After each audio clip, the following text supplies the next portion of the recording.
मेरी CEO wife और मैं दोनों एक साथ फिर से जिंदा हुए, यानी हमारा रीबर्थ हुआ। पर मुझे इसमें ज़रा भी खुशी नहीं है। पुनर्जन्म के बाद मैंने सबसे पहले जो काम किया वो था हर मुमकिन तरीके से उसे छोड़ना। इस लाइफ में मैं उसे फिर से देखने के बजाय अकेले मरना पसंद करूंगा। अपनी पिछली लाइफ में मैं उसकी खूबसूरती का कायल हो गया था और बिना ज़्यादा सोचे समझे उससे शादी कर ली थी। लेकिन शादी के बाद मुझे एक दिन भी उसका प्यार नसीब नहीं हुआ। इसके उलट मुझे उसके ग्रेट लव के ताने सहने पड़े। क्या तुम कभी मेरा मुकाबला कर सकते हो? तुम तो ढंग से अपना काम भी नहीं कर सकते। जरा आईने में जाकर अपनी शक्ल देखो कि तुम हो कौन। इसीलिए दोबारा जिंदा होने के बाद मैंने उसके उस ग्रेट लव के साथ एक डील कर ली। हर बार जब मैं उन दोनों को मिलवाऊंगा तो वो मुझे पैसे देगा। मेरी वाइफ मुझे सिनेमा के लिए बुलाती है, मैं वो टिकट्स उसके ग्रेट लव को दे देता हूँ। मेरी वाइफ घर पर डिनर करना चाहती है, मैं जानबूझकर दरवाजा लॉक कर देता हूँ ताकि वो अपने ग्रेट लव के घर रुकने पर मजबूर हो जाए। मेरी वाइफ का काम के सिलसिले में बर्लिन ट्रांसफर होने वाला है और वो अपने साथ सिर्फ एक फैमिली मेंबर को ले जा सकती है। बिना किसी हिचकिचाहट के मैंने वो मौका उसके ग्रेट लव को दे दिया। अब जब मेरी वाइफ घर आती है तो उसे एहसास होता है कि उसका पति उससे नफरत करता है और मैं जानबूझकर उसे परेशान कर रहा हूँ। यहाँ तक कि वो हमारी वेडिंग एनिवर्सरी भी भूल गई क्योंकि वो अपने ग्रेट लव के साथ थी। मैंने कोई शिकायत नहीं की, बल्कि इसके बजाय मैंने विदेश जाकर पढ़ाई करने के लिए अप्लाई कर दिया। मेरा प्लान है कि अपनी पढ़ाई पूरी करने के बाद वापस आऊं और अपनी बाकी जिंदगी अपने देश के नाम कर दूं। उसके दोस्त उसका मजाक उड़ाते हुए कहते हैं कि वो और उसका ग्रेट लव एक परफेक्ट कपल है। मैंने इसका खंडन नहीं किया, बल्कि मैंने उन्हें खुश करने के लिए पहले खुद डिवोर्स मांगने का फैसला किया। अब मुझे फर्क नहीं पड़ता कि वो कहाँ जाती है या क्या करती है, बस उम्मीद है कि डिवोर्स मंजूर हो जाए और मैं इस बेवकूफ़ी भरे रिश्ते से बाहर निकल सकूं। अगले दिन मैं अकेला सिविल रजिस्ट्री ऑफिस गया। नमस्ते कॉमरेड, मैं फोर्स डिवोर्स के लिए अप्लाई करना चाहता हूँ। मैंने अपने बैग से वो डॉक्यूमेंट्स निकाले जो मैंने काफ़ी समय से तैयार कर रखे थे और कर्मचारी को दे दिए। उसने सारे पेपर्स ध्यान से चेक किए, फिर मेरी तरफ गंभीरता से देखा और कहा, कॉमरेड, हमें आपकी एप्लीकेशन मिल गई है। अगर आप एक महीने के भीतर इसे वापस नहीं लेते तो फोर्स डिवोर्स आधिकारिक तौर पर घोषित कर दिया जाएगा। मैंने सिर हिलाया और थैंक यू कहा, अपना बैग उठाया और बाहर आ गया। शाम ढल रही थी, सूरज धीरे धीरे डूब रहा था और आसमान में खूबसूरत लाली छाई थी। ठंडी हवा चल रही थी जिससे गर्मी काफ़ी कम हो गई थी। लोग अपनी फीनिक्स ब्रांड की साइकिलों पर टोलियों में फैक्ट्री से बाहर निकल रहे थे और मेरे पास से गुजर रहे थे। किसी को अंदाजा भी नहीं था कि मैं वो इंसान हूं जो दूसरी बार जिंदगी जी रहा है। मेरी पिछली लाइफ में बेनिंग बिन और मैं एक दूसरे को चाहते थे। हमने शादी की और फैमिली रेसिडेंस में रहने लगे। शादी के बाद वो बहुत बिजी रहती थी, लेकिन जब भी काम खत्म होता वो मेरे साथ डिनर करने के लिए जल्दी घर आती थी। हमारी एनिवर्सरी और मेरे बर्थडे पर वो हमेशा तोहफे और सरप्राइजेस तैयार रखती थी। वो मुझे हर महीने जो पैसे देती थी वो भी एक अच्छी खासी रकम थी, जिससे पूरी कम्युनिटी हमसे जलती थी। सब कहते थे कि मुझे बहुत अच्छी बीवी मिली है। हर कोई हमारे रिश्ते से जलता था, पर सिर्फ मुझे पता था कि हमारी दुनिया में हमेशा एक तीसरा इंसान मौजूद था, जिबोडा, जो बेनिंग बिन के बेस्ट फ्रेंड का भाई था। मेरे जन्मदिन पर वो मुझे छोड़कर गिबोडा के साथ शॉपिंग करने चली गई। जब मैं बीमार था तब वो मुझे अकेला छोड़ जिबोडा का ख्याल रखने गई क्योंकि उसे बादलों के गरजने थंडर से डर लगता था। जब मेरे पेट में दर्द था तब उसने मुझे छोड़ दिया क्योंकि उसे गिबोडा की चिंता थी, जो थोड़ा डिप्रेस्ड महसूस कर रहा था। जब हम तीनों साथ में खाना खाते थे तो वो हमेशा तीखा स्पाइसी खाना मंगवाती थी जो गिबोडा को पसंद था। वो पूरी तरह भूल जाती थी कि मेरे पेट में दर्द है और मैं तीखा नहीं खा सकता। जब हम तीनों पहाड़ों पर ट्रैकिंग कर रहे थे तब गिबोडा का बैलेंस बिगड़ा और उसने गिरते हुए मुझे भी साथ खींच लिया। मेरे हाथ छिल गए, पर उसने तुरंत गिबोडा को नीचे उतारने में मदद की और मैं आधी रात को अकेला हॉस्पिटल गया। ऐसी बहुत सी बातें थीं। ऐसा नहीं था कि मुझे जलन नहीं होती थी या मैं शिकायत नहीं करता था। मैं तो घर की आधी दौलत देने को भी तैयार था ताकि जिबोडा को कोई फाइनेंशियल दिक्कत न हो, बस बेनिंग बिन उससे दूर रहे। पर उसका बहाना हमेशा एक ही होता था, मैं उसे सिर्फ अपना भाई मानती हूँ। उसकी बहन ने मेरी जान बचाई थी, अब वो मर चुकी है और उसे अकेला छोड़ गई है। वो सिर्फ मुझ पर ही भरोसा कर सकता है। तुम बचकानी बातें मत करो। हाँ, वो यही कहती थी। पर जब भी जिबोडा उसे देखता था उसकी आंखों में प्यार साफ झलकता था। मैंने अपनी पिछली पूरी जिंदगी इसी तरह लड़ते झगड़ते बिता दी। इस लाइफ में मैं अब इस ट्रिपल रिलेशनशिप में नहीं फंसना चाहता। इसीलिए पुनर्जन्म होते ही मैंने इस शादी को खत्म करने का फैसला कर लिया। अगर बेनिंग बिन को पता चला कि मैं डिवोर्स चाहता हूं तो वो कभी कागजों पर साइन नहीं करेगी। इसीलिए मैं यहाँ फोर्स डिवोर्स मांगने आया हूँ, क्योंकि इसके लिए सिर्फ एक पक्ष की अर्जी ही काफ़ी होती है। एक बार डिवोर्स हो जाए फिर मैं आज़ाद हूँ। मैं यहाँ से चला जाऊँगा, वैसी ज़िंदगी जीऊँगा जैसी मैं चाहता हूँ और फिर कभी उस औरत से अपना नाता नहीं जोड़ूंगा। पर जैसे ही मैं अपने आंगन के गेट पर पहुंचा मैं ठिठक गया। शादी के बाद बेनिंग बिन ने मुझसे नौकरी छुड़वा दी थी। अब मेरे पास कोई कमाई नहीं है। मेरे लिए अपना भविष्य सुरक्षित करना मुश्किल है और मेरे पास कहीं दूर जाने के लिए टिकट तक के पैसे नहीं हैं। हालांकि बेनिंगटन ने मुझे पैसे दिए हैं, पर मुझे हर एक पैसे का हिसाब देना पड़ता है। कारण ये है कि अगर मैं अचानक बड़ी रकम खर्च करूं तो उसे यकीनन शक हो जाएगा। अगर उसे शक हुआ तो पैसे कहाँ से आएंगे? काफी सोच विचार के बाद मैंने एक साहसी फैसला लिया। मैं एबोडा के साथ हाथ मिलाऊंगा जिससे उसने हमेशा प्यार किया है। मैं अपने हाथों से बेनिंग बिन को उसकी तरफ धकेलूंगा। इसलिए मैं एबोडा के दरवाजे पर गया और बिना वक्त बर्बाद किए सीधे मुद्दे की बात की। एबोडा, मुझे तुमसे एक डील करनी है। मुझे पता है तुम्हें बेनिंग बिन पसंद है। आज से मैं हर मुमकिन कोशिश करूंगा कि तुम दोनों को साथ में वक्त बिताने का मौका मिले। और जब ऐसा होगा तुम मुझे कुछ पैसे दोगे। 1 महीने के अंदर मैं उसकी जिंदगी से पूरी तरह गायब हो जाऊंगा। एबोडा मुझे हैरान होकर देखने लगा। उसे खुद को संभालने में थोड़ा वक्त लगा। चेन, ये तुम क्या बकवास कर रहे हो? भला बेनिंग बिन मुझे क्यों पसंद होगी? मैं हल्का सा ठंडी हंसी हंसा। ये मजाक है या नहीं, ये तुम्हें अच्छी तरह पता है। मुझे इतना सीरियस देख एबोडा ने आखिरकार मुझे गौर से देखना शुरू किया। ठीक है, मुझे बेनिंग बिन पसंद है, पर मैं तुम पर यकीन क्यों करूं? मेरे चेहरे पर कोई भाव नहीं था। मैं इसे साबित करने का रास्ता ढूंढ लूंगा। आज रात वो तुम्हारे घर आएगी, बस तुम उसकी पसंद का खाना तैयार रखना। ये कहकर मैं वहां से चल दिया बिना उसकी शक्ल देखे। जैसे ही मैं अपने घर का दरवाजा खोला, हाउसकीपर तुरंत बाहर आई, मेरा बैग लिया और पूछा, सर, आज रात के डिनर में क्या बनाना है? मैंने दीवार पर टंगी घड़ी देखी। आज रात कुछ हल्का बनाओ, सिर्फ एक इंसान के लिए। रात के 9 बजे घड़ी का अलार्म ठीक समय पर बजा। उसी वक्त किसी ने दरवाजा खोला और अंदर आया। मैं खाना खा रहा था। आवाज सुनकर मैंने नजरें ऊपर की तो देखा कि बेनिंग बिन मेरी तरफ आ रही है। उसने अपना कोट उतारा और पास खड़ी हाउसकीपर को थमा दिया। जैसे ही उसकी नजर मेज पर रखे सादे खाने पर पड़ी, जो उसकी पसंद के एकदम उलट था, वो ठिठक गई। आज खाना इतना हल्का क्यों है? पहले ऐसा खाना कभी इस मेज पर नहीं आता था, और अगर गलती से आ भी जाता तो मैं तुरंत उसके लिए तीखा खाना तैयार करता। पर इस बार मैं टस से मस नहीं हुआ। एकदम सपाट चेहरे के साथ मैंने कहा, आजकल मुझे ज्यादा भूख नहीं लग रही, मेरा मन कुछ हल्का खाने का था। इतना कहकर मैंने अपनी चॉपस्टिक्स उठाई और अकेला खाने लगा। फिर जैसे मुझे कुछ याद आया हो, मैंने फिर उसकी तरफ देखा। इबोडा ने पहले ही खाना बना लिया है, तुम वहां क्यों नहीं चली जाती? वो एक पल के लिए हक्की बक्की रह गई। उसके माथे पर शिकन आ गई। तुम्हें तो कभी पसंद नहीं था कि मैं उसके साथ वक्त बिताऊं। मेरे दिल में एक कड़वाहट सी उठी। इसका मतलब उसे हमेशा से पता था कि मुझे अबोडा के साथ उसका जाना पसंद नहीं है। फिर भी वो हर बार मुझे छोड़कर उसके पास चली जाती थी। मैंने अपनी आंखें ऊपर की और एक हल्की मुस्कान दी। तुम हमेशा कहती थी कि तुम उसे सिर्फ एक छोटा भाई मानती हो और वो बहुत ख्याल रखने वाला है। तो अब मैं भी थोड़ा ज़्यादा ख्याल रखना सीख रहा हूँ। मेरी आवाज़ बहुत नरम थी, पर न जाने क्यों बेनिंग बिन के दिल में एक अजीब सी बेचैनी भर गई। फिर भी मेरे बार बार जोर देने पर वो आखिरकार चली। मैंने खामोशी से उसे कोट पहनकर बाहर जाते देखा। फिर मैं लिविंग रूम की खिड़की के पास गया और एबोडा के घर की तरफ देखा। जैसे वहां की लाइटें जली, मैं उठा और हाउसकीपर को आवाज़ दी। उसने मेज साफ करने दी और फिर दरवाज़ा अंदर से लॉक कर दिया। धीरे धीरे रेजिडेंस बी की सारी लाइटें बुझ गईं। दूसरी तरफ जैसे ही वो पहुंची, जिबोड़ा की आंखें चमक उठीं। उसने तुरंत उसका स्वागत किया, उसका हाल पूछा और उसका कोट लिया। मेज पर सिर्फ तीखा खाना था जो उसकी पसंद का था। बेनिंग बिन को तुरंत महसूस हुआ कि कुछ तो गड़बड़ है। वो कुछ पूछना चाहती थी, पर गिबोड़ा की बातें उसे टोकती रहीं। वो डिनर रोजाना से काफी लंबा चला। जब वो आखिरकार उठी और गिबोड़ा की मायूस नजरों के बीच रेजिडेंस बी वापस आई, तो उसने देखा कि उसका घर पूरी तरह अंधेरे में डूबा है। उसने भौएं सिकोड़ी, जोर से दरवाजा खटखटाया और कई बार मेरा नाम पुकारा, पर अंदर से कोई आवाज नहीं आई। उसने दरवाजा खोलने की कोशिश की तो पता चला कि वो अंदर से लॉक है। तुम्हें हो क्या गया है? उसने अपनी पूरी ताकत से चिल्लाकर कहा। उसने काफी देर तक दरवाजा पीटा, पर कोई जवाब नहीं मिला। आखिरकार कहीं और जाने का रास्ता न होने के कारण वो वापस गिबोड़ा के पास चली गई। जैसे ही गिबोड़ा को पता चला कि मैंने दरवाजा लॉक कर दिया है, उसका दिल तेजी से धड़कने लगा। उसके चेहरे पर जो खुशी आने वाली थी, उसने उसे बड़ी मुश्किल से दबाया और फिक्रमंद होने का नाटक करते हुए कहा, कोई बात नहीं वेनिंग, ऐसी सिचुएशन में आज रात मेरे घर ही रुक जाओ।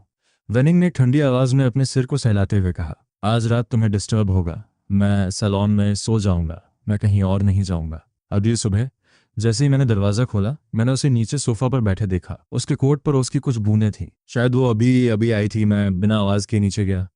जैसे ही उसे कुछ सुनाई दिया, उसने मेरी तरफ देखा। कल रात तुमने दरवाजा लॉक क्यों कर दिया था?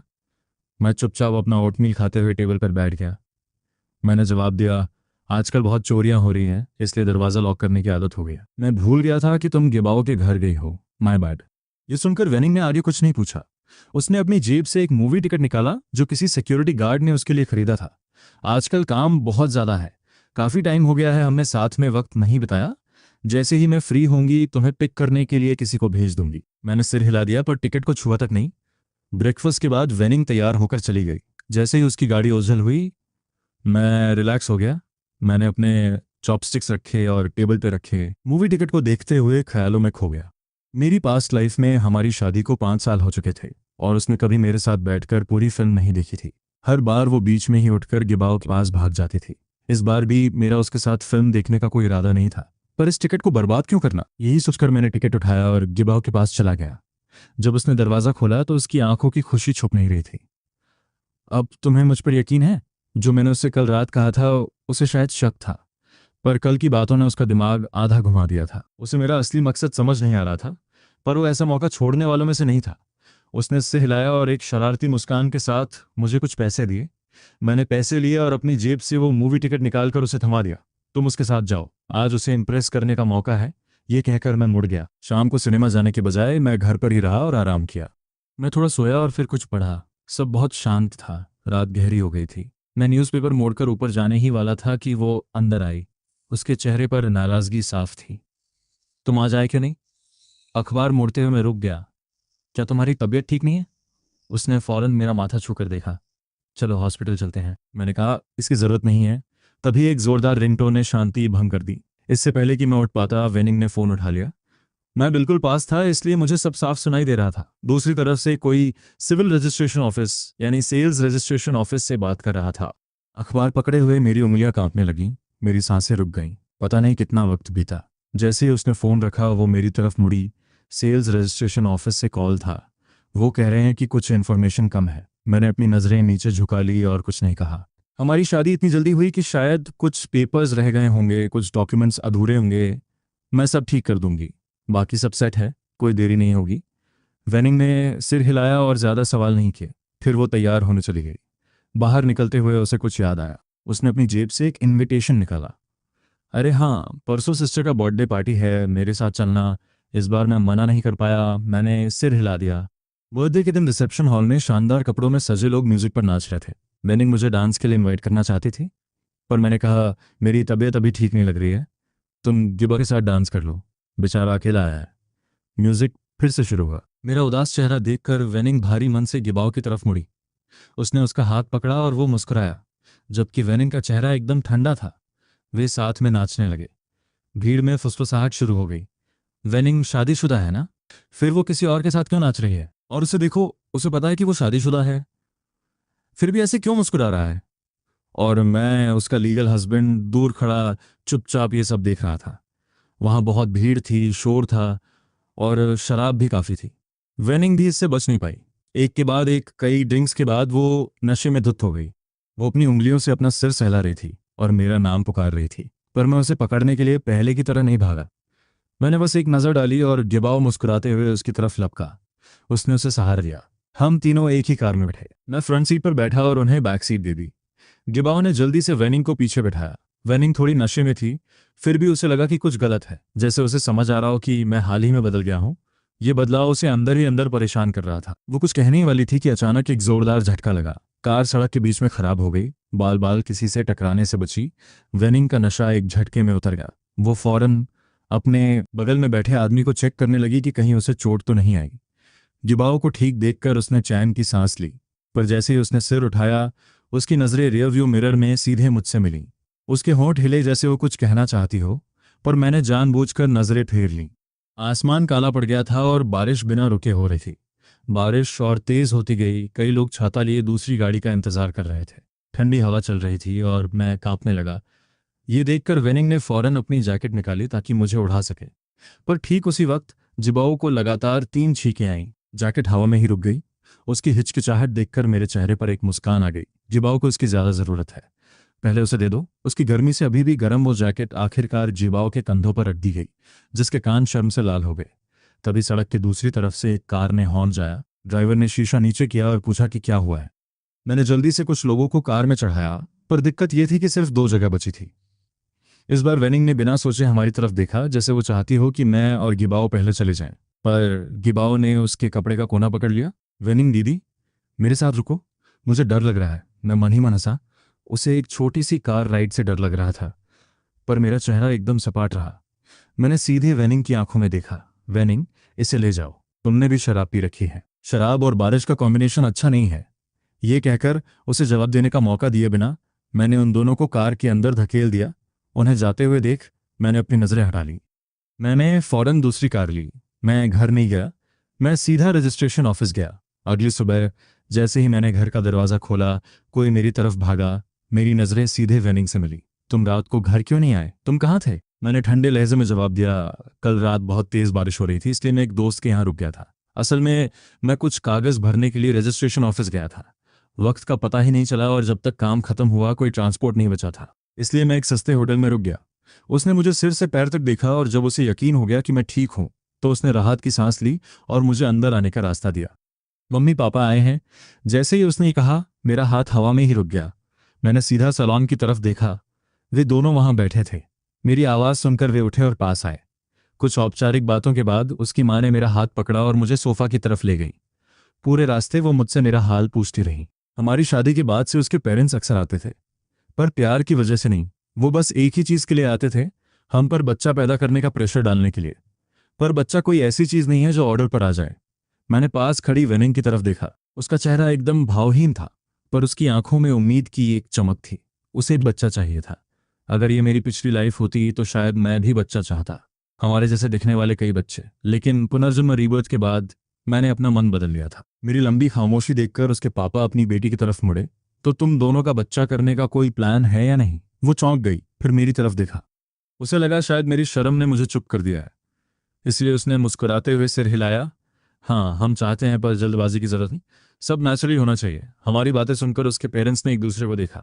वो समझ चुके थे कि अब उन्हें अपना प्लान शुरू करना है। डिनर पर उसके पापा एक बहुत स्पेशल सूप लाए और मुस्कुराते हुए हमारे बोल्स में सर्व किया। उसकी मम्मी के बार बार कहने पर मैंने एक बार में ही सूप पी लिया। डिनर के बाद उसके पेरेंट्स ज़्यादा देर नहीं रुके और गाड़ी लेकर चले गए।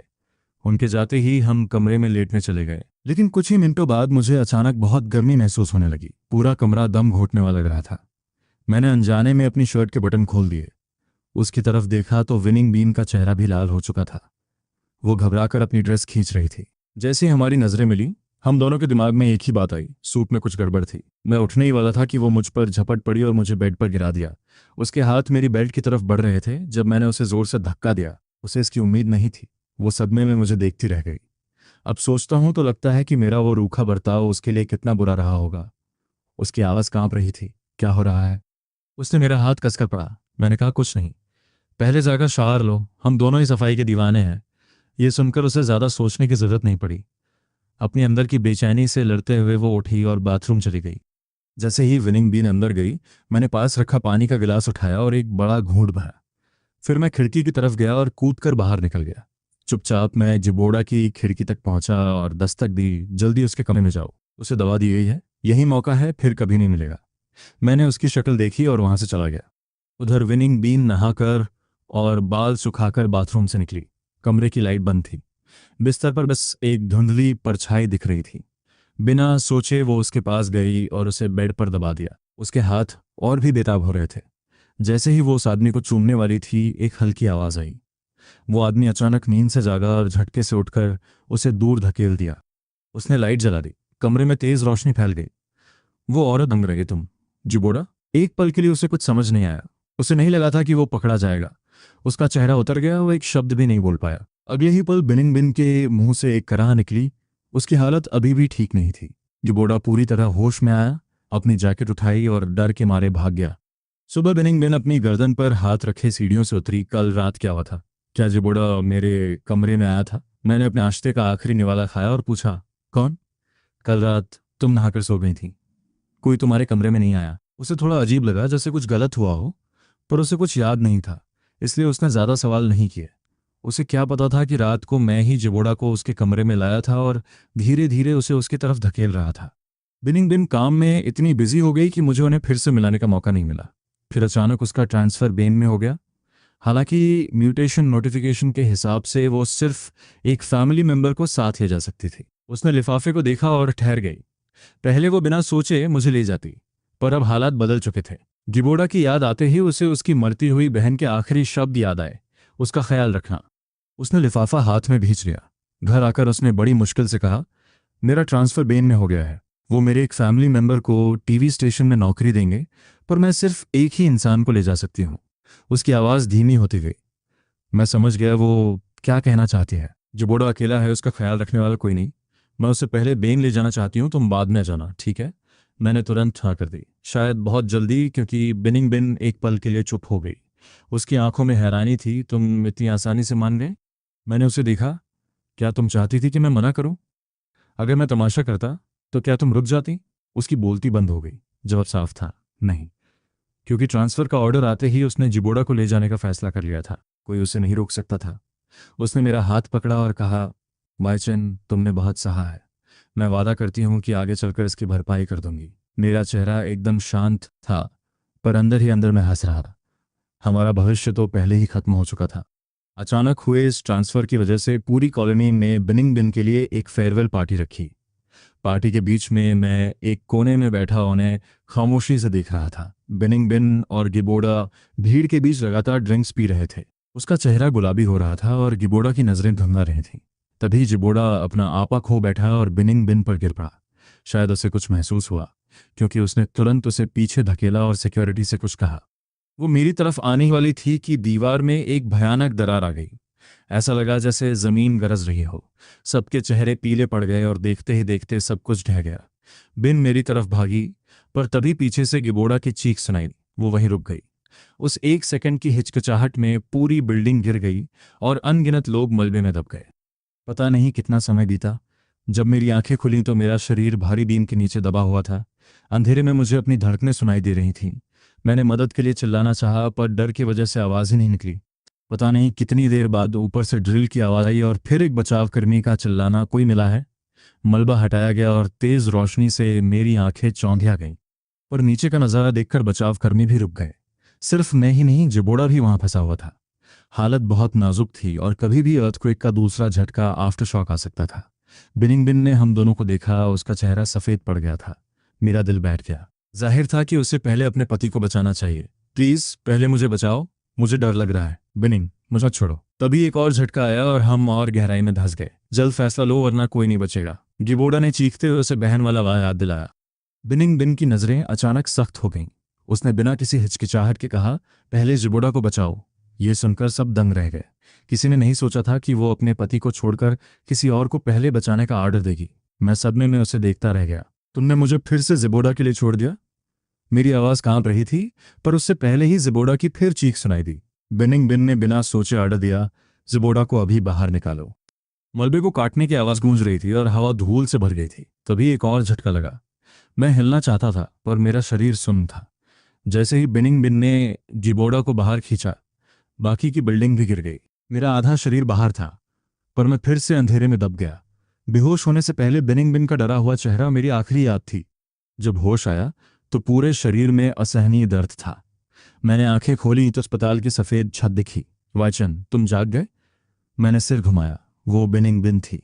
उसकी आंखें लाल थीं। साफ पता चल रहा था कि वो रोई है। वो कई दिनों से मेरी देखभाल कर रही थी, पर उसे देखते ही मुझे भूकंप वाला मंजर याद आ गया। वो पल जब उसने मुझे छोड़कर गिबोड़ा को चुना था। मैंने अपना चेहरा दूसरी तरफ मोड़ लिया और आंखें बंद कर लीं। कमरे में सन्नाटा छा गया। उसने मेरी हाथ देखी, मुट्ठी भींची और फिर ढीली कर दी। वो जानती थी कि उसके शब्दों की अब कोई कीमत नहीं है। उसने धीरे से कहा, तुम आराम करो, मैं जिबोड़ा को देखकर आती हूँ। दरवाज़ा बंद हो गया। अगले कुछ दिनों तक, शायद गिल्ट की वजह से, वो ज़्यादातर मेरे साथ ही रही। मुझे रत्ती भर भी फर्क नहीं पड़ता था कि वो कहाँ जा रही है। दूसरी तरफ जिबोड़ा बहुत बेचैन था। जिचन, इसका क्या मतलब है? हमारी बात हुई थी कि तुम उसे छोड़ दोगे, तुम हमें साथ में वक्त बिताने दोगे, तो फिर तुम अभी भी हर वक्त उसके साथ क्यों चिपके रहते हो? क्या तुम ये सब मुझे चिढ़ाने के लिए कर रहे हो? मैंने उसकी आंखों में गुस्सा देखा। मैं थोड़ी देर चुप रहा, फिर अपने बैग से एक बिल्कुल नया डिवोर्स सर्टिफिकेट निकाला और उसकी तरफ बढ़ा दिया। मैंने उसे बहुत पहले ही छोड़ दिया है। मैं तुम्हारे साथ कोई खेल नहीं खेल रहा था। मेरा तलाक पहले ही हो चुका है। जिबावदा की आंखें हैरानी से फटी की फटी रह गईं। उसे लगा था कि ये सिर्फ हवाई बातें हैं। उसने कभी सोचा भी नहीं था कि मैं वाकई ऐसा कर दूंगा, कि मैं सच में तलाक ले लूंगा। तभी हॉस्पिटल का दरवाज़ा खुला। वेन बिन ने मेरे हाथ में वो डिवोर्स सर्टिफिकेट देख लिया। तुम्हारे हाथ में वो क्या है? वो मेरी तरफ बढ़ी, पर जिबादा तुरंत उछलकर बीच में आ गया। तुम कहाँ चली गई थी? मुझे तुम्हें कुछ बहुत ज़रूरी बताना है। उसने उसे पकड़ा और कमरे से बाहर खींच ले गया। दरवाज़ा बंद होते ही मैंने आखिरकार चैन की सांस ली। जिस दिन मुझे डिस्चार्ज मिला, मुझे जुबादा की तरफ से आखिरी पेमेंट मिली। मुझे नहीं पता कि तुमने अचानक तलाक क्यों मांगा, पर उम्मीद है कि तुम अपना वादा निभाओगे और हमारी ज़िंदगी से हमेशा के लिए चले जाओगे। मैंने गिबौदा से मिले सारे पैसे इकट्ठे किए और घर जाने के लिए अपना बैग पैक करना शुरू कर दिया। वैन बिन ने कमरे में कपड़ों का ढेर देखा और हैरानी से पूछा, तुमने ये सारे कपड़े बाहर क्यों निकाले हैं? मैंने उसकी तरफ देखा तक नहीं, बस नीचे झुककर कपड़े उठाता रहा और शांत आवाज में कहा, मौसम बदल रहा है, इसलिए पुराने कपड़े हटाकर सब सॉर्ट सॉर्ट कर रहा हूं। मेरा ये शांत बर्ताव देखकर अचानक उसे एक अजीब सा डर महसूस हुआ। शायद उसे अपनी हालिया करतूतें याद आ गई थीं। वो मेरे पास आई, मेरा हाथ पकड़ा और बोली, अपना बैग पैक करना बंद करो, हम बेपान जा रहे हैं, मैं तुम्हें वहां नए कपड़े दिला दूंगी। मैं थोड़ा सकपका गया। उस पल मुझे समझ ही नहीं आया कि वो कह क्या रही है। इस बार मुझे ऑर्गेनाइजेशन से परमिशन मिल गई है। उन्होंने मुझे 2 लोगों को साथ ले जाने की इजाज़त दी है, तो मैं जिबाउद और जिचिन दोनों को ले जा सकती हूँ। फिर वो थोड़ा रुकी और बोली, लेकिन टीवी स्टेशन में सिर्फ एक ही पोस्ट खाली है और वो मैं जिबाउदा को दूंगी। मुझे पता है कि तुम नाराज़ हो क्योंकि भूकंप के वक्त मैंने तुम्हें पहले नहीं बचाया, पर मैं मजबूर थी। मैंने उसकी बहन से वादा किया था कि मैं जिबाउदा का ख्याल रखूंगी। मैं अपना वादा नहीं तोड़ सकती थी। प्लीज़ अब गुस्सा मत हो, ठीक है? उसकी बातें सुनकर मैं बस उसे खामोशी से देखता रहा। मेरा दिल कड़वाहट और तंज से भरा हुआ था। उसे वाकई लगता था कि मैं कोई छोटा बच्चा हूं जो बस मुंह फुलाए बैठा है। और उसे हक क्या था? और मैं नाराज क्यों होऊंगा? मेरी पिछली जिंदगी में भी बिल्कुल ऐसा ही हुआ था, वही भूकंप। फर्क सिर्फ इतना था कि तब मैं और जिबाउदा साथ में नहीं फंसे थे, पर फिर भी उसने जिबाउदा को ही पहले बचाना चुना। हॉस्पिटल में आधा महीना गुजारने के बाद भी वो जिबाउदा के पास से नहीं हिली।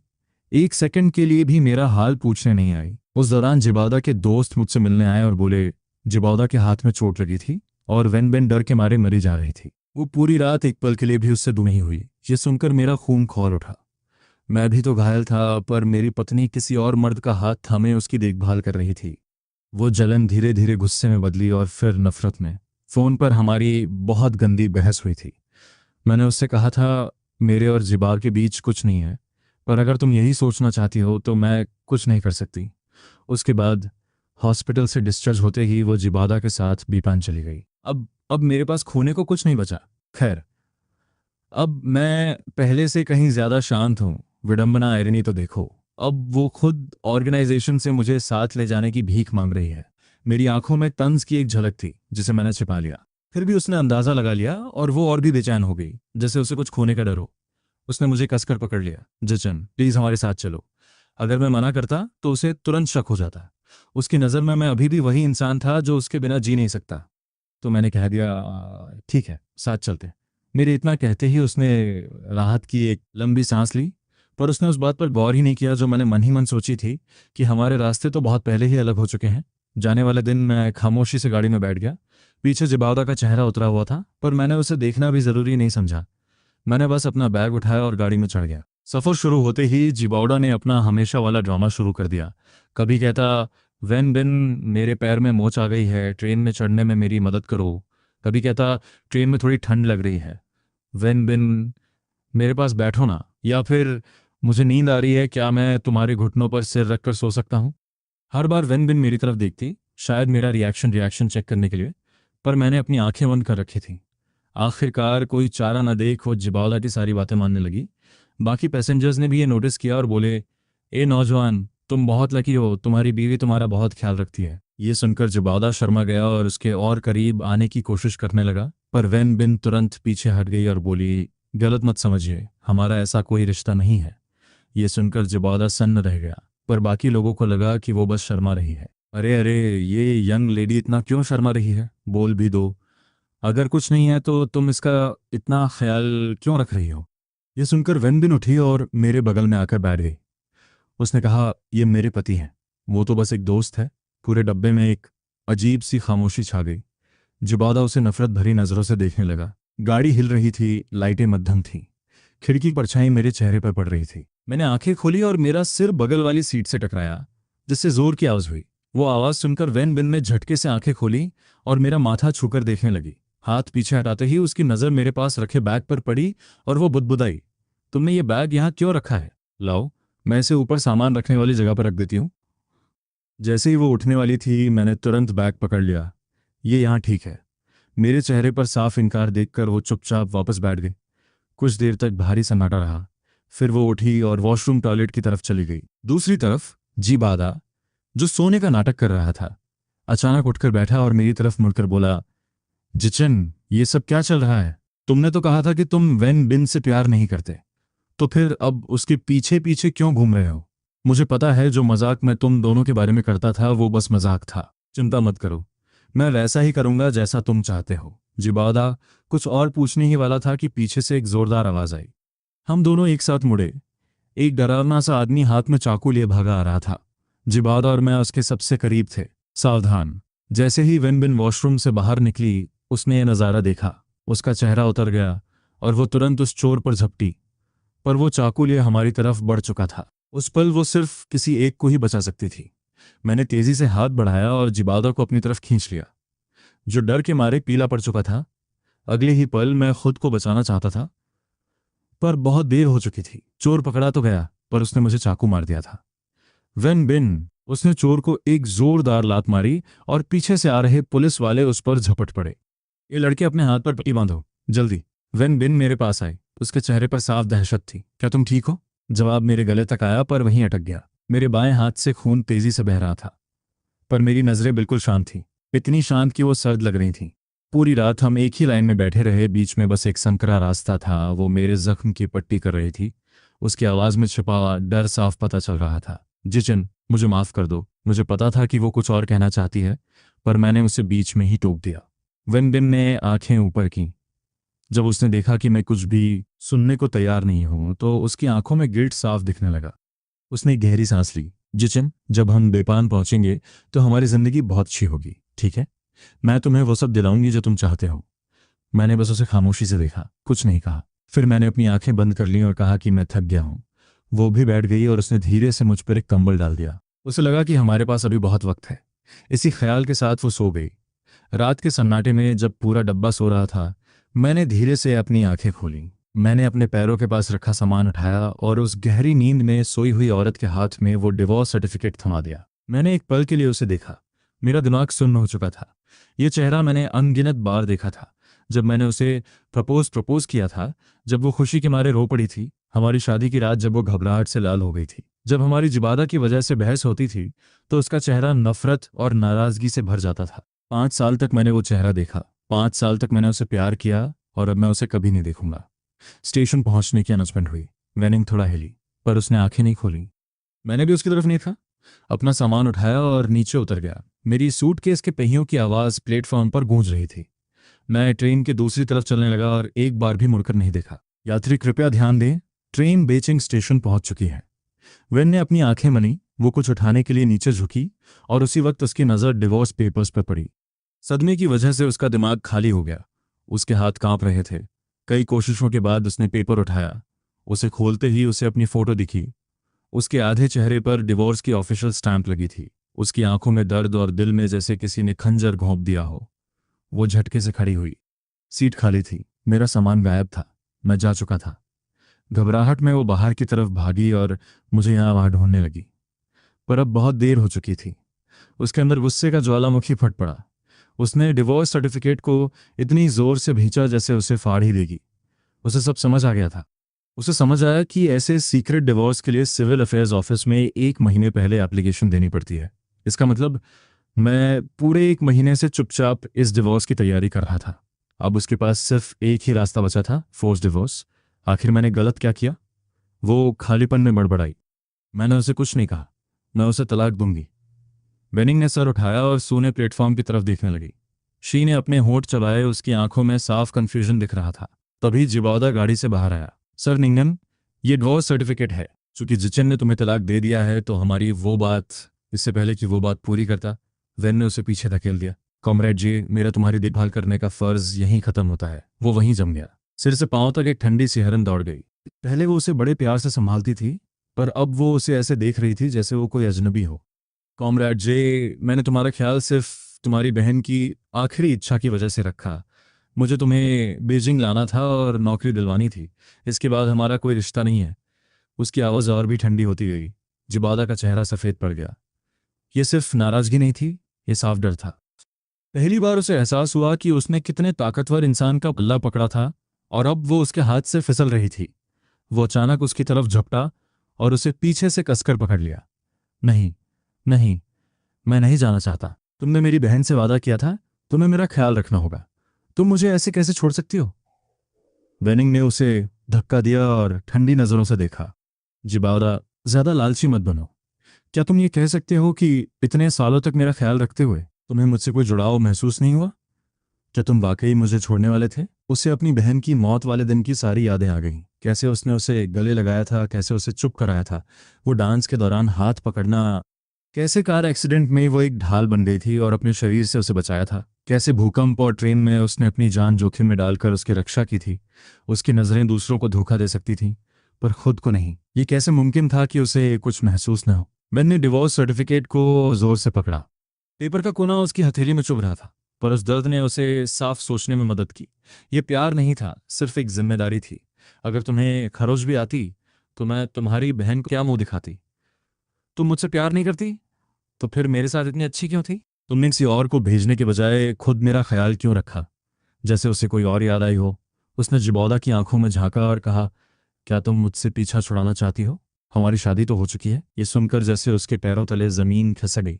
वेनिंग पहले चौंक गई, फिर उसकी आंखों में गुस्से की आग जलने लगी। ये कैसी बकवास कर रहे हो तुम? उसने दांत पीसते हुए कहा और उसके करीब आई। जिबादा का हाथ पीछे कांप रहा था, फिर भी वो उसके गुस्से से डरा नहीं।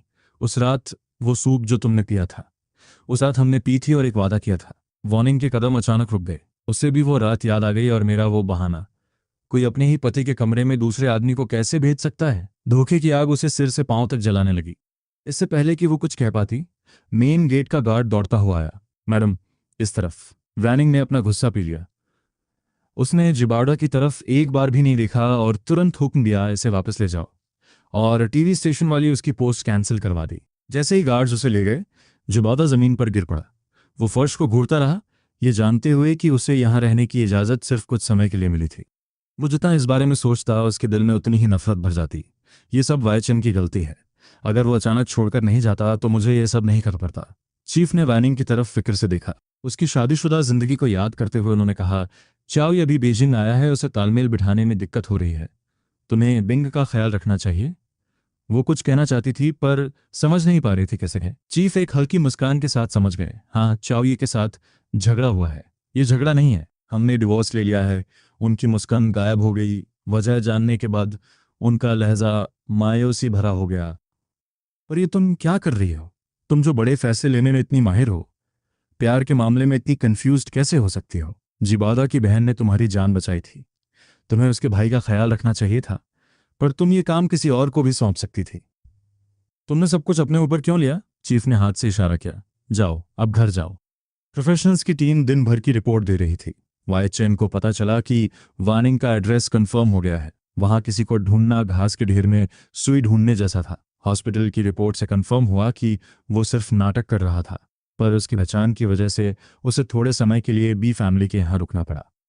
जैसे जैसे वार्निंग सुनती गई, उसका चेहरा उतरता गया।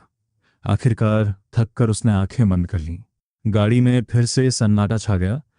घर पहुंचकर उसने देखा कि जिबादा सोफे को कसकर पकड़े बैठा है और हिलने से मना कर रहा है। उसे देखते ही वो उछलकर खड़ा हुआ और उसे रोकने की कोशिश की, पर वो झटके से हट गई। मैंने जो कहना था कह दिया। अब प्लीज यहां से जाओ। मेरे भाई को भी सजा मिली है। मैं नहीं जाऊंगा। अगर तुम मुझसे प्यार नहीं करती थी तो मेरे साथ इतनी अच्छी क्यों थी? तुम अपने पति को छोड़कर मुझे लेने क्यों आई? मैंने तुम्हारी मदद खुले तौर पर की। मेरा ज़मीर साफ है। अगर तुमने नाटक किया है तो उसका अंजाम तुम ही भुगतोगे। पहली बार वानिम ने उसे बड़ी संजीदगी, बेरुखी और बेरहमी से देखा, बिल्कुल पहले की तरह। मैं तुम्हें पैसे दूंगी ताकि तुम अपना गुजारा कर सको। इसके बाद हमारे बीच कुछ नहीं रहेगा। ये कहकर उसने ज़मीन पर गिरे उस आदमी की तरफ देखना बंद किया और अपने कमरे का दरवाज़ा बंद कर लिया। मेरे सामने खड़े आदमी के गले से दर्द भरी आवाज़ निकली। इस अजीब नज़ारे को देखकर मेरी आंखों में उलझन थी।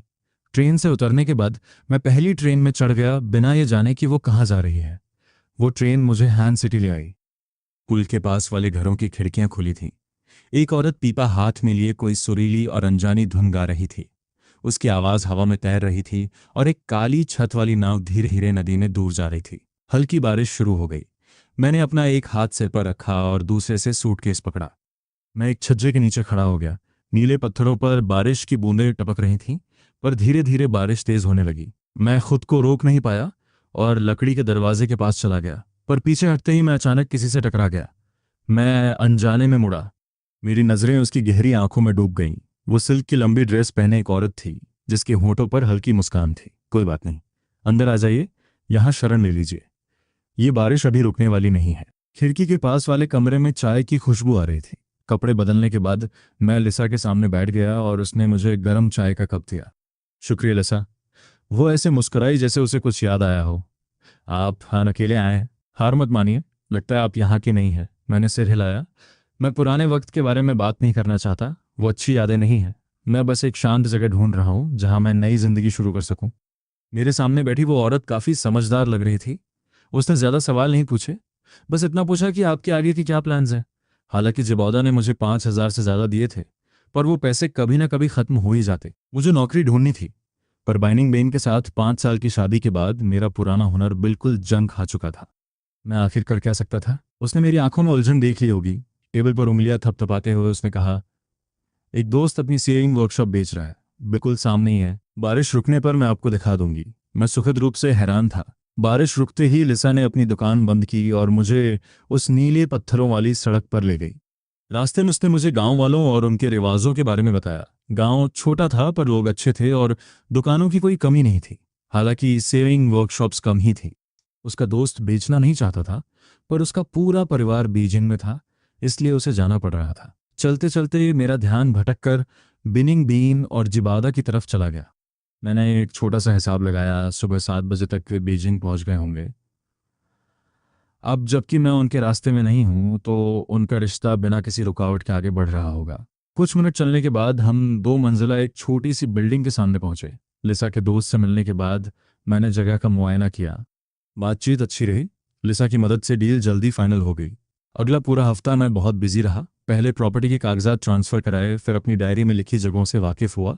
क्योंकि मेरा हुनर अभी थोड़ा कमज़ोर था, इसलिए मैंने एक तजुर्बेकार मास्टर को ढूंढा और सिलाई सीखना शुरू कर दिया। मैंने बहुत मेहनत की और मास्टर भी सिखाने के लिए उतने ही पैशनेट थे। 1 महीने से कम समय में मैं इस काम में मास्टर हो गया। मैंने लिया को थैंक यू बोलने के लिए अपने लिए एक नई शर्ट बनाई और उसके लिए एक ड्रेस भी तैयार की। जब मैंने उसे सरप्राइज़ दिया तो उसकी आंखों में एक चमक आ गई और वो मुस्कुरा दी। मैंने सिर खुजलाते हुए थोड़ी झिझक दिखाई। बुटीक का सारा काम खत्म करने के बाद, कपड़ा बाकी सामान खरीदने के बाद मेरे पास ज़्यादा पैसे नहीं बचे थे। पर अपनी ग्रैटिट्यूड दिखाने के लिए मैंने उसके लिए एक ड्रेस बनाई और पेस्ट्रीज़ का एक बॉक्स भी खरीदा, जिसके लिए मैं सुबह जल्दी लाइन खड़ा हुआ था। पेस्ट्रीज़ की खुशबू इतनी अच्छी थी कि मुंह में पानी आ जाए। मुझे बहुत पसंद है। Thank you. खुशी हुई कि तुम्हें ये पसंद आया। मुझे डर था कि कहीं तुम्हें अच्छा ना लगे। मैंने राहत की सांस ली। जैसे ही टेलर शॉप खुली, पास पड़ोस के लोग बस देखते रहे। आखिरकार मैं नया टेलर था। अगर मेरा काम खराब होता तो लोग मजाक उड़ाते। लेकिन कुछ ही दिनों में छोटी सी बुटीक ग्राहकों से भर गई। न सिर्फ मेरी स्किल्स अच्छी थीं, बल्कि मेरे डिज़ाइंस भी नए और अट्रैक्टिव थे। और सबसे बड़ी बात, मैं बहुत ही फ्रेंडली था। लोग मुझे पसंद करने लगे थे। एक शाम जब मैं आखिरी कस्टमर के जाने के बाद बुटीक बंद करने वाला था, तभी अचानक एक तेज़ आवाज़ सुनाई दी, यन। दरवाज़ा बंद करते वक्त मेरे हाथ थम गए और मैंने उस औरत की तरफ देखा जो मेरे सामने खड़ी थी। उसने अपने हाथ में पकड़ा हुआ कपड़ा ज़मीन पर फेंक दिया और चिल्लाई, सब लोग आकर देखो, यही वो दुकान है। मैंने इस नई ड्रेस के लिए बहुत पैसे खर्च किए और इसका कपड़ा इतना बेकार है कि पहनने से पहले ही फट गया। उस वक्त तक सब लोग डिनर कर चुके थे और शाम की सैर के लिए बाहर निकले थे। जैसे ही यह हंगामा हुआ, पूरा मोहल्ला जमा हो गया। जब लोगों ने देखा कि निशाना मैं हूं, तो भीड़ में कानाफूसी शुरू हो गई। शक के सुर धीरे धीरे बढ़ने लगे। उस औरत का चेहरा गुस्से से लाल था, पर वो वहां से हटने को तैयार नहीं थी। वो चिल्लाई, तुम मेरी मजबूरी का फ़ायदा उठा रहे हो क्योंकि मैं एक औरत हूँ। मैं अपनी बदनामी कराकर झूठ क्यों बोलूंगी? इसकी दुकान का कपड़ा इतना घटिया है कि पहनते ही फट जाता है। मेरे पैसे वापस करो। ये कहते हुए उसने धक्का दिया। भीड़ से 2-3 और औरतें बाहर आईं। उनके हाथों में भी फटे हुए कपड़े थे। मेरी आंखें सिकुड़ गईं। कोई बड़ा बेवकूफ़ भी समझ जाता कि ये सब एक सोची समझी साजिश थी। मैं अकेला 1 महीने में इतनी सारी ड्रेसेस कभी नहीं सिल सकता था, और ऊपर से मैं मेन, विमेन, बुजुर्गों और बच्चों सब के कपड़े बनाता हूँ। तो फिर ये कैसे मुमकिन है कि सारे फटे हुए कपड़े सिर्फ जवान औरतों के ही हों? मैंने चारों तरफ एक नज़र घुमाई और तभी मुझे भीड़ में छुपता हुआ एक आदमी दिखा, पास वाली दुकान का मालिक सकूरा। मैं आगे बढ़ने ही वाला था कि एक पतले और गोरे हाथ ने मुझे रोक दिया। मैंने मुड़कर देखा, वो लिया थी। उसने मुझे रोकने के लिए धीरे से अपना सिर हिलाया। फिर वो आगे बढ़ी, जमीन से वो कपड़ा उठाया और उसे ध्यान से देखा। आपके पास क्या सबूत है कि ये ड्रेस इसी दुकान की है? उसकी बर्फीली आवाज सुनकर वो औरत एक कदम पीछे हट गई, पर वो अपनी बात पर अड़ी रही। सबूत क्या? ये फैब्रिक और ये डिजाइन सिर्फ इसी की बुटीक में मिलते हैं। अगर इसने नहीं बनाया तो फिर किसने? लिया थोड़ा मजाक उड़ाते हुए हंसी। ये डिजाइन और फैब्रिक हर जगह मिलते हैं, ये कोई एक्सक्लूसिव नहीं है। अगर ये बना सकता है तो दूसरी दुकानें भी बना सकती हैं। उसने ड्रेस को और करीब से देखा और तभी उसे कपड़े की परतों के बीच कपड़े का एक छोटा टुकड़ा मिला। फिर उसने कहा, जो भी शैन से कपड़े सिलवाते हैं वो जानते हैं, कपड़ा तैयार होने के बाद वो हमेशा पीछे की तरफ एक छोटा सा हिडन कपड़े का टुकड़ा सिलता है जिस पर उसका डिजाइनर सिग्नेचर होता है। ये नकली चीजों से बचने के लिए है। पर आपने न सिर्फ ये टैग सही जगह नहीं लगाया, बल्कि ऊपर की सिलाई भी बहुत खराब है। ये सुनते ही उस औरत का चेहरा सफेद पड़ गया। उसका मुंह तो खुला, पर आवाज नहीं निकली। वो चुप हो गई। भीड़ सब समझ गई और सबकी नजरें उसकी तरफ घूम गई। कुछ ही सेकंड्स में लोग उस पर उंगलियां उठाने लगे।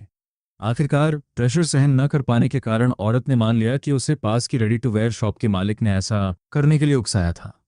असल में उसका बिजनेस कभी चला ही नहीं था। उसे लगा कि अगर मेरी टेलर शॉप बंद हो गई तो उसकी जिंदगी संवर जाएगी। पर मैंने न सिर्फ दुकान दोबारा खोली, बल्कि मेरा काम पहले से भी बेहतर चल रहा था। इसलिए उसने ये गंदी चाल चली। पर अब जबकि उसका प्लान फेल हो गया था, उसकी जेल जाने की बारी थी। जैसे ही पुलिस उसे ले गई, भीड़ ने तालियां बजाईं और जश्न मनाया। बाकी औरतें भीड़ का फायदा उठाकर चुपचाप निकल गईं। पर मेरा चेहरा अभी भी गंभीर और उदास था। लिया ने मुझे चिंता में देखा। क्या बात है? मैंने एक गहरी सांस ली। जो अभी हुआ उससे एक बात साफ हो गई है, अगर बिजनेस अच्छा चलेगा तो जलन भी होगी। आज एक झूठा इल्जाम था, पर भविष्य में और लोग आएंगे और उनके तरीके और भी खतरनाक होंगे। मैंने दूर लकड़ी के दरवाजे वाली पुरानी हवेली की तरफ देखा। एक पल के लिए मैं हिचकिचाया, मेरा दिल डगमगा गया। जब मैं इस अनजान शहर में आया था तो मैं सिर्फ गुजारे के लिए काम ढूंढ रहा था, पर बुटीक खुलते ही ये सब शुरू हो गया। सच कहूं तो मुझे समझ नहीं आ रहा था कि इसे जारी रखना चाहिए या नहीं। तभी लिया ने मेरे कंधे पर हाथ रखा और कहा, शांत हो जाओ, जो सच है उसे कोई गंदा नहीं कर सकता। मेरे साथ भी ऐसा हो चुका है। हम उनके हर वार का जवाब दे सकते हैं, पहले सोचते हैं कि इसे कैसे हैंडल करना है। अगले हफ्ते मैंने जानबूझकर बुटीक बंद रखी। हर दिन मैं लिया के साथ मिलकर स्ट्रैटेजीज बनाता रहा। जब मैंने दोबारा दुकान खोली तो पहले से भी ज़्यादा कस्टमर्स आए। मुझे अकेला देखकर लिया ने काम के लिए 2 होशियार और एक्टिव लड़कियों को रखने की सलाह दी। इससे मुझे थोड़ी राहत मिली। पर अभी मैंने चैन की सांस ली ही थी कि लिया ने एक और खबर सुनाई। वो जा रही थी, वो बेपिन वापस लौट रही थी। तब मुझे उसकी असली पहचान पता चली। वो कोई साधारण टी सेलर नहीं थी, बल्कि बेपिन के एक बड़े सरकारी ऑफिसर की पोती थी। वो यहाँ अपनी बीमारी से ठीक होने आई थी और वो बेहतर थी, इसलिए उसे वापस जाना था। ये सुनकर मेरे अंदर एक अजीब सा खालीपन गया। इस छोटे से शहर में वो पहली इंसान थी जिससे मैं मिला था। आने वाले महीनों में उसी ने मेरी मदद की थी। पर अब जब हम सच्चे दोस्त बन गए थे तो अलग होने का वक्त आ गया था। मेरे चेहरे पर उदासी देखकर वो भी रुक गई, जैसे कुछ कहना चाहती हो। जैसे वो कहना चाहती हो, चलो साथ में बेपिन चलते हैं। पर उसे याद आया कि मैं हमेशा बेपिन का नाम सुनने से बचता था, जैसे कोई भारी अतीत वहां मेरा इंतजार कर रहा हो। आखिरकार उसने उस ख्याल को वहीं दबा दिया। कोई बात नहीं, मैं तुम्हें अपना एड्रेस दे दूंगी, हम एक दूसरे को लेटर्स लिख सकते हैं। ये सुनकर मुझे अपनी भावनाओं को काबू में करना पड़ा।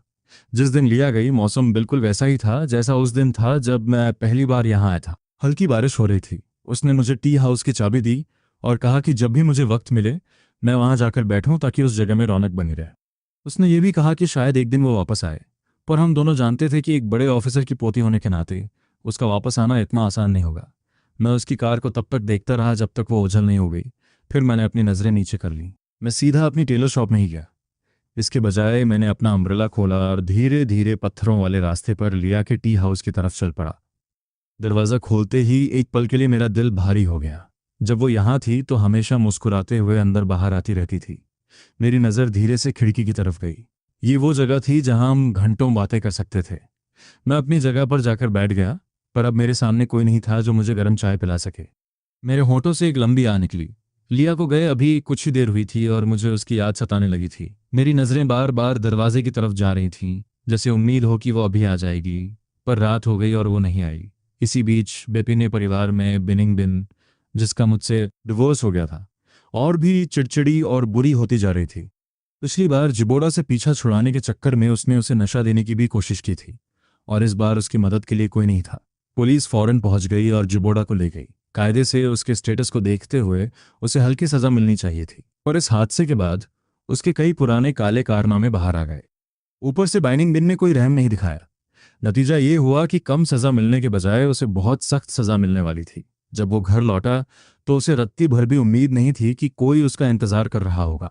मेज पर कोई गर्म खाना नहीं था। हालांकि ये उसकी रोज की आदत बन गई थी, फिर भी वो इसे स्वीकार नहीं कर पा रहा था। आखिरकार शोर सुनकर उसकी दादी बाहर आई और उसके लिए नूडल्स बनाए। अगली सुबह पोस्टमैन ने उसे एक इनविटेशन दिया। उसे पढ़कर उसे पता चला कि परिवार की लेडी ठीक होकर वापस आ गई हैं, इसलिए परिवार ने एक वेलकम पार्टी रखी थी। फॉर्मेलिटी और उनके कनेक्शन की वजह से उसे वहां जाना ही था। सोचते हुए वो मुझे गिफ्ट तैयार करने के लिए कहने ही वाला था कि उसे एहसास हुआ कि अब हमारा डिवोर्स हो चुका है। इसलिए उसने नैनी से गिफ्ट्स तैयार करने को कहा और खुद ली फैमिली के मैंशन की तरफ निकल गया। ली फैमिली का मैंशन रोशनी से जगमगा रहा था और लोग पार्टी कर रहे थे। वहीं पहली बार लिया की नज़र बाइनिंग बिन पर पड़ी। अगर बाइनिंग बिन एक शाही और बर्फ जैसी ठंडी ब्यूटी थी, तो लिया बहुत ही स्वीट, वार्म और ग्रेसफुल थी।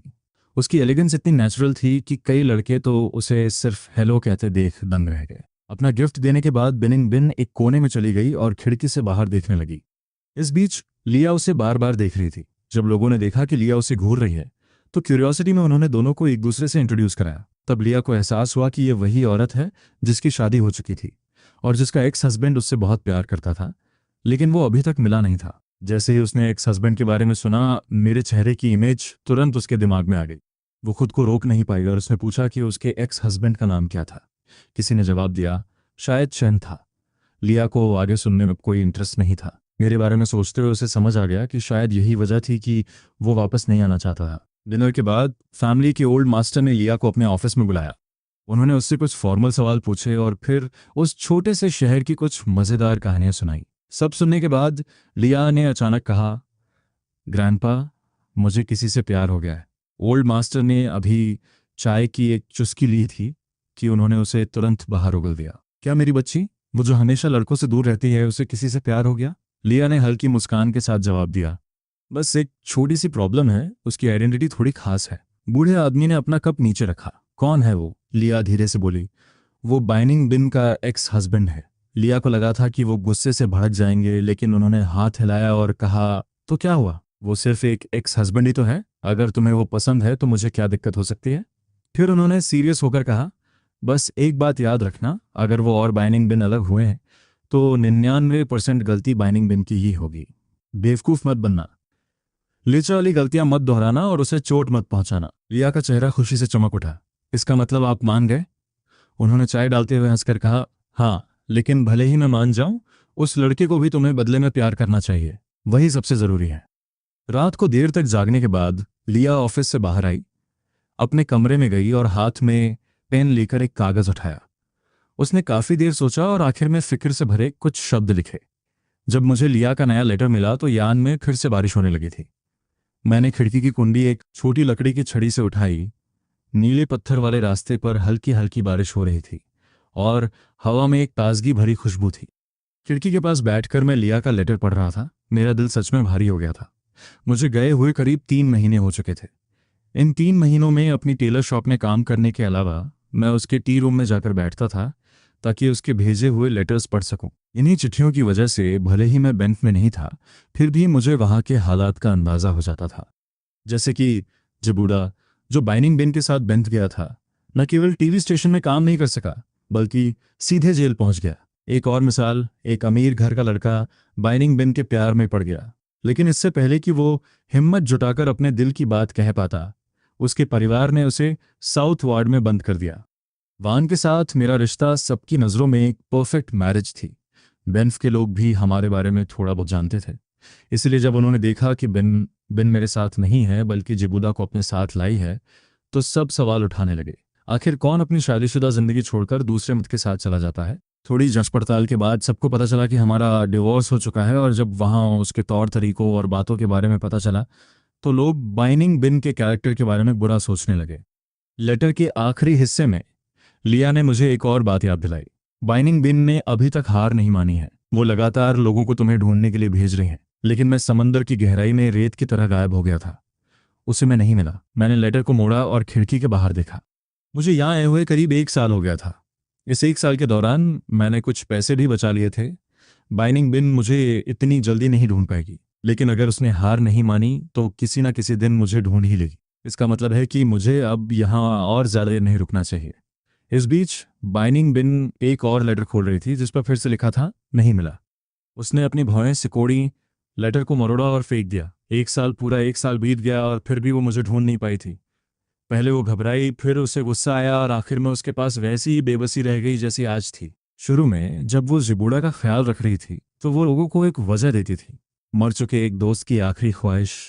वो कहती थी कि जिबूड़ा उसके लिए कुछ भी नहीं है।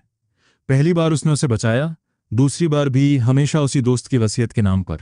लेकिन सच तो ये था कि मुझे उस पर बिल्कुल भरोसा नहीं था। इसीलिए मैंने गुपचुप तरीके से फोर्स डिवोर्स मांगा था। मेरा दिल नरम है, लेकिन इस मामले में मैं हमेशा कंफ्यूज रहा। जितना मैंने इसके बारे में सोचा उतनी ही मेरी फ्रस्ट्रेशन बढ़ती गई।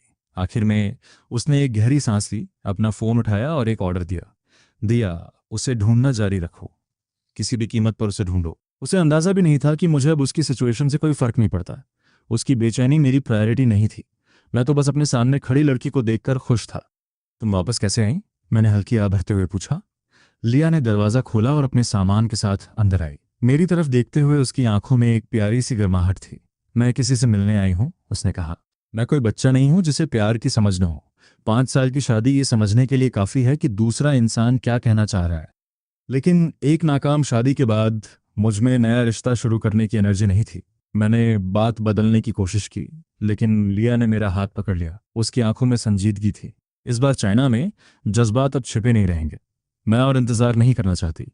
जब मैंने तुम्हें पहली बार देखा था उसके बाद मैंने कभी किसी और को नहीं देखा। तुम्हारे साथ बिताए इस 1 साल ने मेरे दिल की फीलिंग्स को और मजबूत कर दिया है। मैं जानती हूँ वानिंग ने तुम्हारे साथ क्या किया, लेकिन मैं उसके जैसी नहीं हूँ। मैं तुम्हें कभी चोट नहीं पहुंचाऊंगी। बस मुझे तुम्हें प्यार करने का एक मौका दो। ये शब्द इतने साफ थे कि मेरे गाल लाल हो गए। काफ़ी देर बाद मैंने उसे देखने के लिए सर उठाया। तुम ये भी जानती हो कि मेरा पिछला रिश्ता नाकाम रहा है। मुझे तो ये भी नहीं पता कि मैं कोई नई कहानी स्वीकार करने के काबिल हूँ या नहीं। अगर तुम वाकई मुझे जीतना चाहती हो तो इसमें बहुत वक्त लगेगा और नतीजा शायद वो ना हो जिसकी तुम उम्मीद कर रही हो। लिया मुस्कुराई। कोई बात नहीं, मैं इंतज़ार कर सकती हूँ। उसने मुझे कसकर गले लगा लिया। मैं एक पल के लिए जम गया, फिर मैंने भी उसे धीरे से गले लगा लिया। उस दिन के बाद से ज़िंदगी वैसी नहीं रही, और जिस दिन हम ऑफिशियली एक कपल बने उसी दिन मैंने बेपिन लिए वापस जाने की तैयारी शुरू कर दी। जैसे ही मैं लिया के साथ आया मुझे समझ आ गया कि मुझे देर सवेर वहां जाना ही होगा और देर सवेर मुझे वैनिंग का सामना करना ही पड़ेगा। शुरू में लिया नहीं चाहती थी कि मैं जाऊं, लेकिन मैं जानता हूं कि मेरी आइडेंटिटी छिपी नहीं रह सकती। मैं कुछ दिनों के लिए भाग सकता हूं, लेकिन हमेशा के लिए नहीं। इसीलिए मैंने बेपिन के लिए ट्रेन पकड़ी। लिया की फैमिली ने फिर से एक बड़ी पार्टी रखी थी। इस बार होस्ट खुद लिया थी और उसका मंगेतर वाई चेन था। मुझे पहले से पता था कि लिया कभी किसी मर्द से इंप्रेस नहीं हुई थी। उसे रिझाने वाले लड़के उतने ही थे जितनी नदी में मछलियां, लेकिन कोई भी उसका दिल नहीं जीत पाया था। इसलिए मैं उसके मंगेतर के बारे में थोड़ा क्यूरियस था। लेकिन जब उसने मुझे देखा तो वो क्यूरियोसिटी नफरत और गुस्से में बदल गई। उसके हाथ में जो वाइन का गिलास था वो जमीन पर गिर गया। स्टेज पर खड़ी वो मुझे घूर रही थी। उसने मुझे 2 साल तक ढूंढा था। 2 साल जिसमें उसने सिर्फ मेरे बारे में सोचा था। उसने पूरे देश की खाक छानी थी, लेकिन मैं उसे नहीं मिला। लेकिन आखिर में मैं लिया का मंगेतर बन चुका था। इसी ख्याल ने उसके अंदर आग लगा दी। उसने एक कदम आगे बढ़ाया, लेकिन लिया मेरे सामने आ गई। तुम्हें मेरे मंगेतर से क्या प्रॉब्लम है? वो चिल्लाई।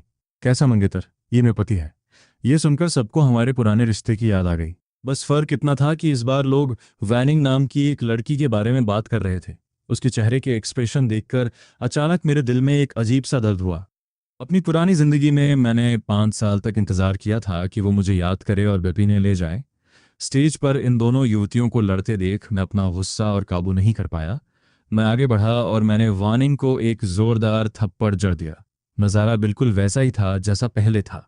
लोग मेरी तरफ उंगली उठा रहे थे और वैनिंग खुद मुझे बर्फीले चेहरे से देख रही थी, लेकिन उसने मुझे रोकने की कोशिश भी नहीं की। मैं वहां से चला गया। वैनिंग, तुम पागल हो गई हो क्या? हमारा तलाक बहुत पहले हो चुका है। अगर तुम्हें कोई मर्द चाहिए तो बेहतर होगा कि वो सिंगल हो। ये सुनकर उसका चेहरा फीका पड़ गया। वो मुझे ऐसे देख रही थी जैसे उसे यकीन ही नहीं हो रहा कि जो आदमी कभी उसके लिए तड़पता था वो आज उसे ऐसी बातें कह सकता है। गुस्से में लिया ने गार्ड को बुलाने के लिए हाथ उठाया, लेकिन मैंने उसे रोक दिया। मुझे उससे अकेले में बात करने दे। मैं इतनी जल्दी में चला गया था। दो शब्द जो मैंने अपने दिल की गहराई में दबा रखे थे, उन्हें साफ साफ कहने का वक्त आ गया था। हम गार्डन में आमने सामने बैठ गए। मेरी आंखें वैसी ही दूर और ठंडी थीं जैसी पहले थीं। वो मुझे जिस तरह देख रही थी, मैं अब उसे साफ देख पा रहा था। वो पहले से कहीं ज्यादा टूटी हुई लग रही थी, लेकिन अब वो चाहे जितनी भी दुखी हो, मुझे उससे कोई फर्क नहीं पड़ रहा था। मैंने कहा, तुम्हें पता है क्यों? मैं तुमसे डिवोर्स चाहता था, बिनिंग बिन। जिस दिन तुमने जुबिदा को बचाया था उसी दिन हमारे रिश्ते में दरार आ गई थी। एहसान चुकाने के 1000 तरीके होते हैं, लेकिन तुमने हमेशा मेरी जगह मेरे फ्यूचर को दांव पर लगाया। अगर जुबुड़ा को कोई भी दिक्कत थी तो तुम किसी और को भेज सकती थी। डॉक्टर्स, पुलिस, रेस्क्यू टीम, कोई भी तुमसे ज्यादा प्रोफेशनल था। लेकिन तुम खुद ही हमेशा क्यों जाती थी? उसके लिए तुम्हारा प्यार मेरे प्यार से बड़ा था। तुम्हें पता है लोग क्या कहते हैं? सबको लगता है कि वो तुम्हारा पति है। ये कितना मजाक है। उस दिन अगर तुमने वाकई मुझसे प्यार किया होता तो तुम बेड पे लेटे हुए आदमी को पहचान लेती। वो मैं नहीं था। मुझे तो ये भी उम्मीद नहीं थी कि जुबदा की एक आह तुम्हें सब कुछ याद दिला देगी। अगर तुम्हें वाकई परवाह होती तो तुमने खुद जांच करने के लिए किसी को भेजा होता, बजाय इसके कि तुम मुझसे बेरुखी से सब कुछ भूल जाने के लिए कहो। और वो भूकंप और ट्रेन वाला इंसिडेंट, तुमने उसे बचाने के लिए मुझे छोड़ दिया। अगर ये प्यार नहीं है तो क्या है? जिम्मेदारी। झूठ मत बोलो। तुमने जो कुछ भी किया वो जिम्मेदारी की वजह से नहीं, बल्कि उसके लिए तुम्हारी फीलिंग्स की वजह से था। शायद मैं अपनी पिछली जिंदगी का दर्द निकाल रहा था, साथ ही मेरे आंसू थमने का नाम नहीं ले रहे थे। बाइनिंग बिन का चेहरा दर्द से भर गया था। वो मेरे आंसू पोंछने के लिए आगे बढ़ी, लेकिन मैं पीछे हट गया। अपने आंसुओं की वजह से मुझे उसका चेहरा भी साफ नहीं दिख रहा था। फिर भी मैंने हर शब्द साफ साफ कहा, बाइनिंग बिन, अगर हो सके तो मैं चाहूंगा कि मैं तुमसे इस जन्म में कभी ना मिला होता।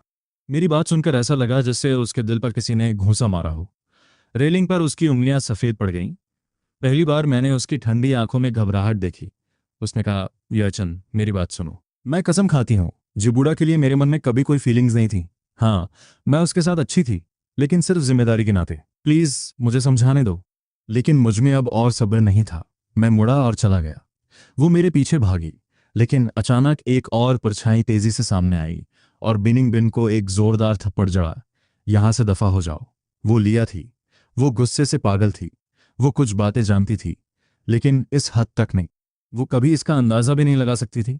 सिर्फ ये सोचकर ही वो डर गई कि इन 5 सालों की शादी में मैंने कितना दुख झेला होगा। वो उसे दोबारा मारने के लिए आगे बढ़ी, लेकिन मैंने उसका कंधा पकड़ लिया। बस करो लिया, ग्रैंडपा हमारा इंतजार कर रहे हैं। मैंने जमीन पर गिरी हुई बेनिंग बिन की तरफ दोबारा मुड़कर भी नहीं देखा और लिया का हाथ थामकर हॉल की तरफ बढ़ गया। उसकी हथेली गर्म थी और उस गर्माहट ने मेरे दिल में बची आखिरी ठंडक को भी पिघला दिया। हमारे पीछे कदमों की आवाज़ थी। न कोई कदमों की आवाज़, न वो जानी पहचानी आवाज़।